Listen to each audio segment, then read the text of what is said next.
자, 탈모 치료의 양대 산맥이 있죠. 이 바르는 미녹시딜과 먹는 피나스테리드나 두테스테리드인데요. 약국에서 환자분들과 상담을 하다 보면 정말 열심히 먹고 바르는데도 효과가 잘 안 나타난다고 이 하소연하시는 분들이 생각보다 많습니다. 그래서 이 탈모약이 듣지 않는 그 이유에 대해서 임상 연구들을 싹 다 한번 조사를 해봤는데요. 다 이유가 있었습니다. 오늘 영상 끝까지 보시면 내가 어디에 해당하는지 확인하는데 정말 큰 도움이 되실 겁니다. 자, 그럼 시작하기 전에 구독과 좋아요 한 번씩만 부탁드리고요.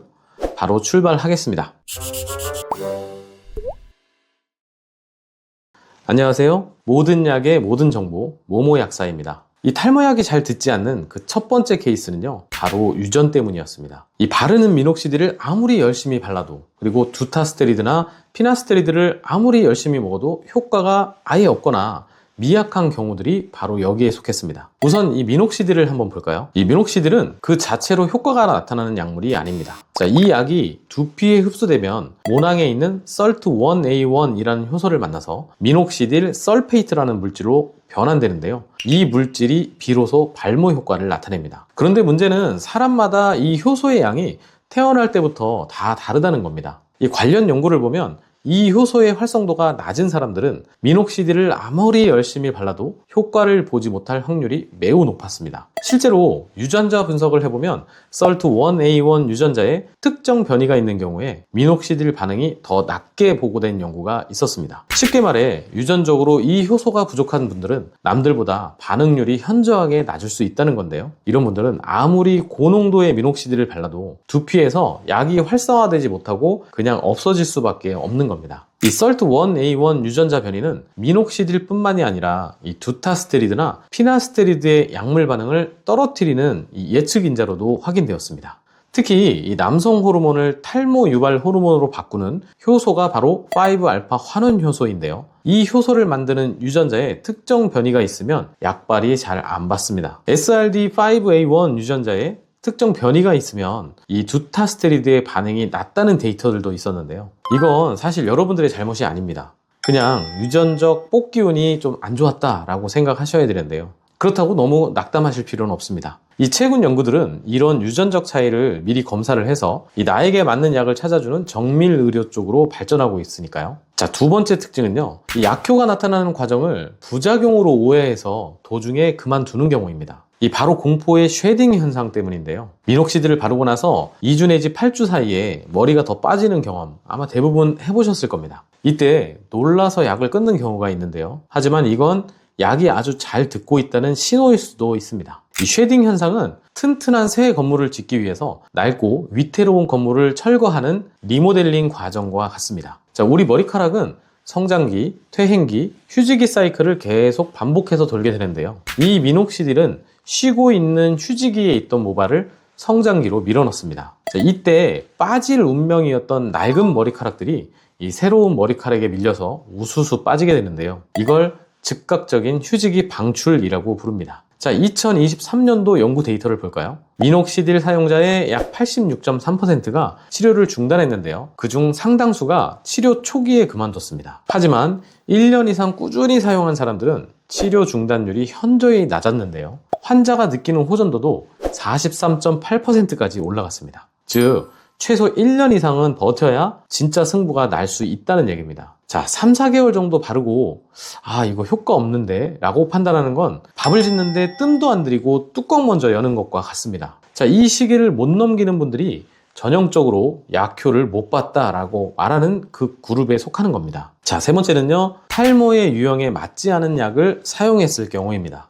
안드로게성 탈모, 즉 호르몬에 의한 탈모인 줄 알고 약을 열심히 먹었는데 알고 봤더니 다른 원인이다 라는 것이죠. 가장 흔한 오해 중에 하나가 바로 휴지기 탈모입니다. 자, 이건요, 유전이나 호르몬 때문이 아니라 스트레스, 그리고 극심한 다이어트 같은 영양 부족, 고열이나 갑상선 질환 등이 원인이 됩니다. 특히 여성분들 이 다이어트 심하게 하거나 철분이 부족해지면 머리가 빠지거든요. 이 연구에 따르면 휴지기 탈모 환자의 평균 혈청 페리틴 수치가 24.27 나노그램 퍼 밀리리터로 이 정상에 비해서 현저히 낮았습니다. 이런 분들이 피나스테리드나 두테스테리드 같은 남성 호르몬 억제제를 먹는다고 머리가 날 수가 없겠죠. 이 원인이 호르몬이 아니라 이 철분 부족이었으니까요. 그리고 갑상선 기능에 문제가 있어도 머리가 빠지게 되는데요. 이 연구에 따르면 갑상선 한증증 환자의 약 50%, 그리고 저하증 환자의 33%에서 탈모 증상이 관찰됐다고 합니다. 이 갑상선 호르몬은 모낭의 성장과 색소를 조절하는데요.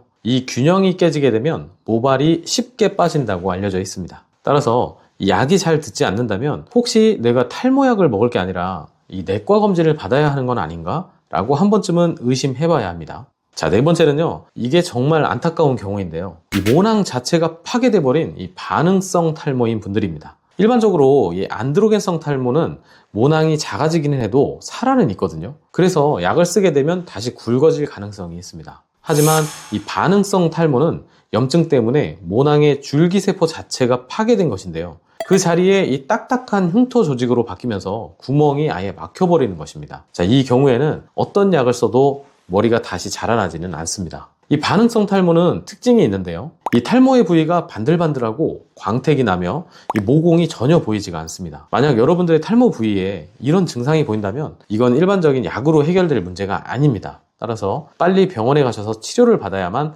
더 넓어지는 것을 막을 수가 있습니다. 자, 다섯 번째는요. 약의 한계를 이해하지 못한 경우인데요. 특히 한국 남성분들, 이 M자 탈모 때문에 고민 많으시죠. 그런데 이 피나스테리드와 같은 먹는 약은 앞머리보다는 이 정수리 쪽에 효과가 훨씬 좋습니다. 이 한국인 남성을 대상으로 5년간 피나스테리드를 복용시킨 연구 결과를 볼까요? 이 정수리 탈모 환자는 5년 뒤에 89.7%가 호전되었습니다. 효과가 엄청나죠? 그런데 이 앞머리 탈모 환자는 61.2%만이 호전됐는데요. 물론 이 60%도 적은 수치는 아닙니다. 그렇지만 이 정수리에 비하면 확실히 효과가 떨어지긴 하죠. 그러니까 이 M자 라인이 이미 많이 밀린 상태에서 왜 약을 먹어도 이마가 잘 안 내려오지? 라고 하시면 이건 약이 아예 안 듣는 게 아니라 약이 가진 특성상 한계가 있다는 것입니다. 이럴 때는요, 약을 변경하거나 모발 이식을 병행하는 것이 현실적인 대안이 될 수 있습니다. 자, 오늘의 내용을 한눈에 들어오게 딱 정리해 드리겠습니다. 내가 탈모약을 아무리 바르거나 먹어도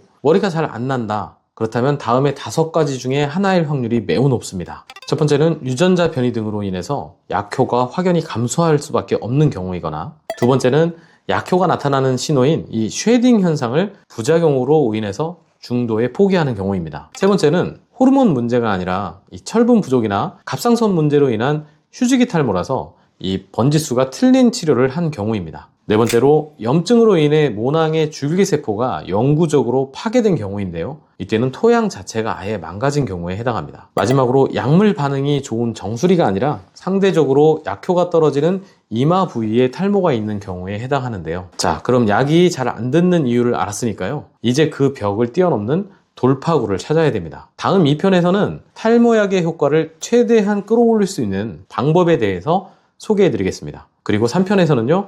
요즘 탈모인들에게 정말 핫한 뉴스죠. 신약 클라스코테론에 대해서 자세하게 설명해 드리겠습니다. 시청해 주셔서 감사합니다.